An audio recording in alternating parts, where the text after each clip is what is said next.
Sur Radio Crypto, les infos crypto pour ceux qui n'ont pas le temps. Te fais pas avoir, le BTC repart à la cave. Les gars, on va parler de ça ce matin. Et on va regarder pas mal de petits trucs. C'est parti avec un BTC qui est à 27 848 $. On est à plus 3,6%. Ethereum qui le suit péniblement, plus 2%. BNB qui prend 3% ce matin. On a aussi une belle perf du côté de Missile, Sol, 3,4%. 3% du côté de TRX. C'est Bitcoin Cash qui défonce tout, avec plus 5%, et Link qui prend 3,6%, Avax 4%. Bref, c'est très très vert en ce lundi matin. C'est très très joli à voir. Les gars, du côté du BTC, pourquoi potentiellement on repart à la cave? Regardez-moi, ça faisait longtemps que j'avais pas vu un gap aussi magnifique, aussi majestueux. Regardez ce trou de cotation. Donc la dernière bougie date de vendredi, puisque quand vous avez des... enfin, vous pouvez trader les contrats futurs sur le Chicago Mercantile Exchange, et donc du coup, si vous avez des cotations par rapport à la clôture qui ne sont pas les mêmes, ben ça fait ce qu'on appelle des gaps CME. Et regardez comme il est beau celui-là, il démarre hop au 27 000 $. Pour le coup, on a clôturé au 27 000 $. Ah non, attendez, excusez-moi, je vous dis n'importe quoi. Hop, c'est la bougie, bah si, c'est ça. Ah, il y a quelques décalages quand on passe sur les plus petites time frames. Mais en tout cas, on a un beau gap qui est en train qui s'est formé. Et prenez plutôt celui-là. C'est plutôt net. C'est celui des 26 835 $ pour le coup. Donc ça, c'est quand même un premier appel pour nous dire qu'on aura une correction. La deuxième information, c'est du côté de notre BTC, tout simplement. Si ça veut bien se mettre à jour, voilà, qui est quand même, nous a fait une petite déviation du côté de ce canal. Alors, on est en train de le réintégrer, donc ça, par contre, c'est plutôt bullish. On va pas regarder le weekly ce que ça donne, puisqu'on a eu la clôture hier, et regardez, hier on a quand même fait une belle bougie rouge. Donc on va voir si on se fait rejeter. On va regarder du côté d'Ishimoku ce que ça donne. Si ça veut bien fonctionner, hop, c'est parti.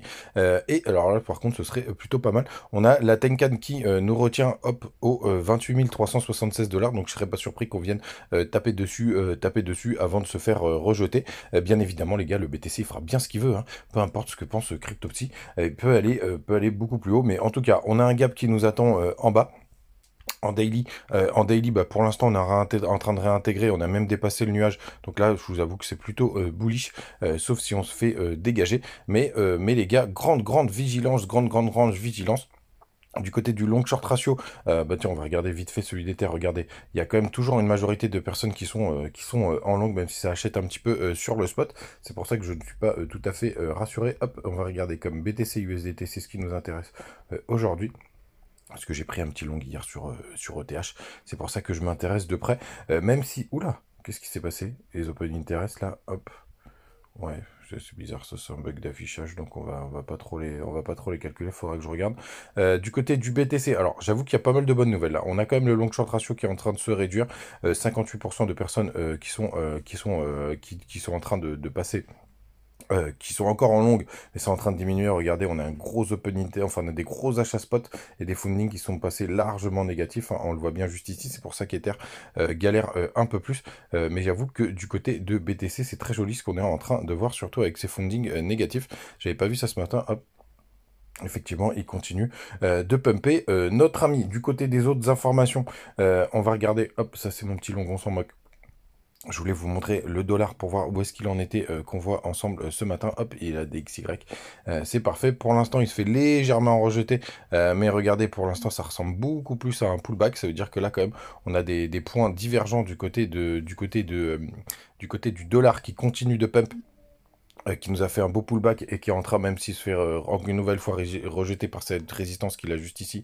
Bon, c'est encore une zone enfin, de travail, hein. Ça a été pas mal travaillé ici, et le marché reste indécis. Mais pour le coup, les gars, c'est encore un indice qui nous dit que bah, cette petite poussée, malheureusement, je pense que malheureusement, elle est pas fake, parce que c'est pas le mot, mais je pense que que ça va pas tenir très longtemps. Regardez, on est en train de retester une nouvelle fois la neckline de ce petit M juste là du côté de la Bitcoin dominante. Donc ça, c'est la puissance de BTC par rapport aux autres cryptos, les gars. J'ai plus de batterie, vous l'avez vu. Donc les gars, grande méfiance sur ce pump, même si c'est difficile de voir à quel moment ça va se retourner. Moi, pour l'instant, j'ai pris un petit long sur notre ami ETH. On va aller regarder du côté de BTC la gueule que ça a. Hop.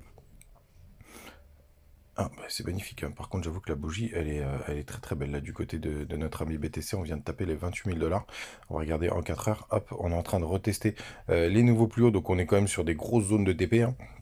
Vous voyez, donc on est sur le gros range, on l'avait touché ici, on l'a touché ici, donc grande méfiance, hein. On le voit bien d'ailleurs en daily. Donc grande méfiance, on est quand même sur ouais, une belle zone de TP les gars. Et alors si jamais on vient breaker ça, les targets elles sont pas beaucoup plus hautes parce qu'elles sont vers les 29 230 $, qui est aussi une grosse zone qui a été pas mal travaillée. Et même si on vient toucher les 30 000 $, les gars, je continue de garder en tête un scénario où je pense malheureusement qu'on devrait quand même atteindre notre target principal, hein, à un moment donné, qui est vers entre les 23 400 $ et les 21 000 $. Regardez, d'ailleurs, ça fait vraiment quand même un très beau bull flag, là, même si on a une petite déviation. C'est vrai que cette réintégration est assez jolie.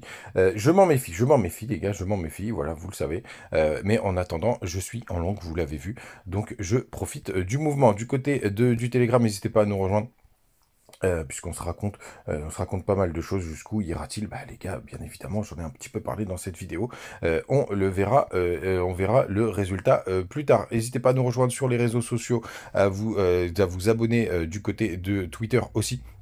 Et surtout, les gars, si vous pouvez, enfin, pensez que si vous êtes sur Bybit, vous ne pourrez bientôt plus trader. Donc, n'hésitez pas à utiliser les bonus du côté de BitGet et BitGet. Très bonne journée, ciao!